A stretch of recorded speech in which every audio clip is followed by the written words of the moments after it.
Day 4 of the Irish coast cycle was to be mostly inland, as I went from Roundstone to Silver Strand via the Inagh Valley and then the Doo Lough Valley around the side of Mweelrea and Killary Fjord. This is a nice cycle in terms of most of these roads are really quiet. The bit around Roundstone is a little busy, and as is the descent into Leenaun. However, all the rest of it is quiet roads and absolutely spectacular scenery. You start off by heading up towards the Inagh Valley along this road, which does get busy. However, they've turned the old rail line that runs alongside the second half of it into a greenway, and you can cycle along that completely separated from the traffic. It crosses the road back and forth a number of times. The Greenway is the old railway that ran to Clifton. Here it's following the Owenmore River. It does that for quite a period of time, and off straight ahead of you and to the left you can see the 12 Bens mountain range. These are pretty spectacular mountains. I have climbed one of them, Ben Lettery, in the past. There's a fantastic view from the top. As always in Connemara, be prepared for the weather changing drastically every 10 minutes. And for the comedy feature of this greenway, which is at the time of recording, it hadn't actually been completed. If you come off the road and go down this lovely Tarmacadam track that appears on a map to join up with the main road, instead what happens is you get to a gate and then it goes nowhere, into a swamp in fact.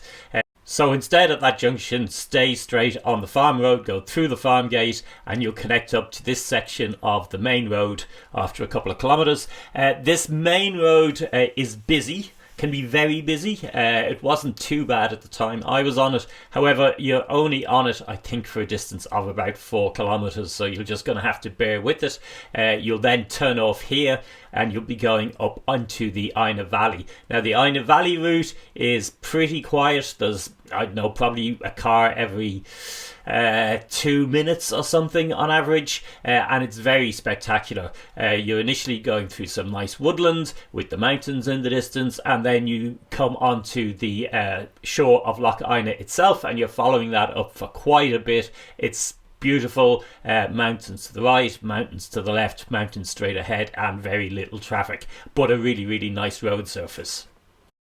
Apart from the one hotel about halfway up the loch, there's nothing at all on this road. I'm not sure you can call into the hotel for coffees and things. It didn't seem to be that walkable into, but give that a try yourself when you're going past. So with this route you do want to be carrying food and water with you. Really, Leenaun is the first stop that's going to have anything significant on it, and also in fact is going to be the last stop. That's the one spot. It's a long enough route. It's probably about 80 kilometres, maybe 90 kilometres, with surprisingly little on it. We've returned to the main road here, and we're about to start the descent down towards Leenaun, which is at the base of Killary Fjord. That's quite a steep hill with quite spectacular views of the fjord as you go down. Leenaun's a good place to stop for shellfish if you fancy it, because there's extensive mussel farming in the fjord itself. An old photo in the pub of Leenaun, and that's where I stopped for lunch. Recommend it. Excellent food, gave me a chance to stock up, have a pint for lunch as well, and importantly I also thought of buying a couple of cheese rolls in the small grocer they have at the front of the pub. And that was important because it was going to turn out there was nothing else open on the entire route. So leaving Leenaun, I stopped off by the waterfall. There's also a bike repair station just outside the village. And then you're going up the Doo Lough Valley. Now, the Doo Lough Valley is another place that's quite spectacular. Apart from the one hotel, the Delphi I think it's called, that's about halfway up, there's absolutely nothing whatsoever in the Doo Lough Valley. Oh, correction, there is also a coffee truck, in fact. I don't know what months that opens in. It's a long road up through it with a steep climb out at the other end, and off on the left hand side you've got Mweelrea Mountain, which is one of the highest mountains in Ireland. It's one of the top 6, and is famous for being particularly tough climb, but secondly because it's very rare you ever get to the top and actually have a view from it. It tends to be shrouded in cloud more than any other mountain. There's a tragic story associated with this valley, which is during the famine, tenants heard that there was going to be some sort of poor relief handed out at Delphi Lodge, and they tried to walk down through it, and a storm came down, and many of them died on. So although in summer the valley is beautiful, you can imagine it must be very grim in winter on a cold, wet day. Coming out of this valley then, my goal was to reach the beach at Silver Strand. It turned out the pub I hoped to get dinner was shut. I was travelling in May. I think it may only open in June, so keep that in mind. Get lunch with you, because Silver Strand is a very, very long way from anywhere else. There's a few houses overlooking it, that's about it.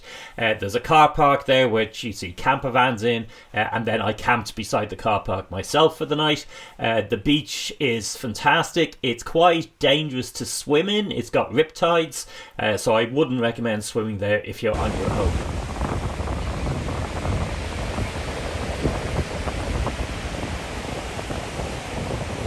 I do love sea swimming. It's one of the reasons I took up cycle touring, was to get to these sort of beaches. However, I am pretty strict with myself. If I'm travelling solo, I don't go in if it looks anyway dubious at all, because particularly if you're not familiar with the beach, you can be completely caught out by surprise. And I have had experience swimming with friends where people have ended up accidentally in a riptide and needed to be rescued, and if they hadn't been rescued, they probably wouldn't be with us anymore, so be careful.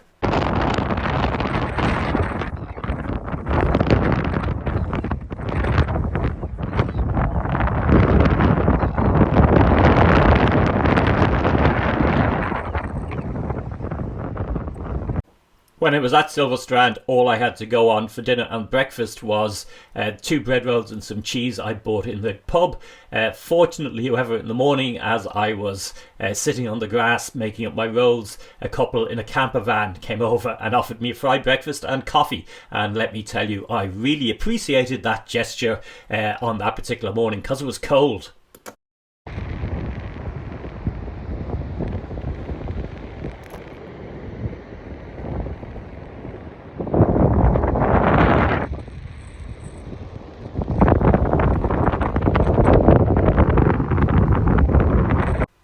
In the video here, I'm basically wearing every scrap of clothing I brought with me, including my waterproofs, around sunset in an attempt to stay warm. I just about managed it. Right after sunset, it started to lash rain. Fortunately enough, the tent stayed faithful and didn't leak, so I was great. So that was day 4 of my Irish coast cycle, about 45 to go. Give the channel a follow to get the rest of the videos as I upload them, and do like the video to give it a boost.